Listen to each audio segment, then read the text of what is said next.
আগের ভিডিওতে আমি বেশ কয়েকটা ত্রিভুজ দেখিয়েছিলাম যারা পরস্পর সদৃশ। সেখান থেকে আমরা ফোকাস দূরত্বের সাথে উত্তল লেন্স হতে বস্তুর দূরত্ব আর উত্তল লেন্স হতে প্রতিবিম্বের দূরত্বের একটা সম্পর্ক বের করেছিলাম। আর আমি বুঝতে পারছি যে একটা সহজ জিওমেট্রির ব্যাপার আমি মিস করেছিলাম। আর একটা সম্পর্ক হয়তো অনেক কাজে লাগবে, সেটা হলো বস্তুর সাইজ আর প্রতিবিম্বের সাইজের মধ্যে সম্পর্ক। এখানকার এই তীরটাকে আমরা বলছি বস্তুর উচ্চতা, আর এটা হলো প্রতিবিম্বের উচ্চতা। প্রতিবিম্বের উচ্চতা এখানে এর মধ্যেই সব করা আছে, আমরা আগেই বের করেছি। এখানকার এই ত্রিভুজটা হলো নিচের এই ত্রিভুজটা সদৃশ। আগের ভিডিওতে আমরা এটাও বের করেছি যে এখানকার এই ত্রিভুজটার সদৃশ।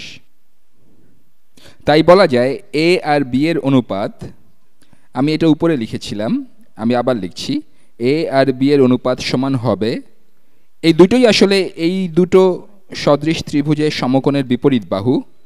তাহলে এটা সমান হবে এই দুইটা সদৃশ ত্রিভুজের হলুদ রঙের কোণের বিপরীত বাহুর অনুপাত।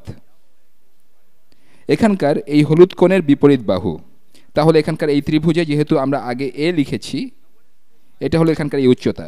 এখন এখানকার এই উচ্চতা আসলে কি? এটা হলো বস্তুর উচ্চতা, এটা বস্তুর উচ্চতা। তাহলে এখানে হবে বস্তুর উচ্চতা। এখন এখানকার এই হলুদ কোণের বিপরীত বাহুটা আসলে কি? এটা হলো প্রতিবিম্বের উচ্চতা। তাহলে এটা হলো প্রতিবিম্বের উচ্চতা। আগের ভিডিওতে আমরা জেনেছি যে বস্তুর দূরত্ব আর বিম্বের দূরত্বের অনুপাত সমান হলো এ আর বি এর অনুপাত। তাহলে এটা সমান হবে এই জিনিসটা। তাহলে বস্তু আর বিম্বের দূরত্বের অনুপাত সমান হবে বস্তু আর বিম্বের উচ্চতার অনুপাত। আমি এটা এভাবে লিখি। তাহলে বস্তু থেকে লেন্সের দূরত্ব আর প্রতিবিম্ব থেকে লেন্সের দূরত্বের অনুপাত বস্তুর উচ্চতা আর প্রতিবিম্বের উচ্চতার অনুপাতের সমান হবে। বস্তুর উচ্চতা আর এই বিম্বের উচ্চতার অনুপাত। যা হোক, আমি এই সহজ জিনিসটাই আপনাদেরকে দেখিয়ে দিতে চাচ্ছিলাম, যেহেতু এর মধ্যেই অন্য সব সম্পর্কগুলো আমরা দেখে ফেলেছি। আশা করি এই ভিডিওটা আপনাদের কাজে লাগবে।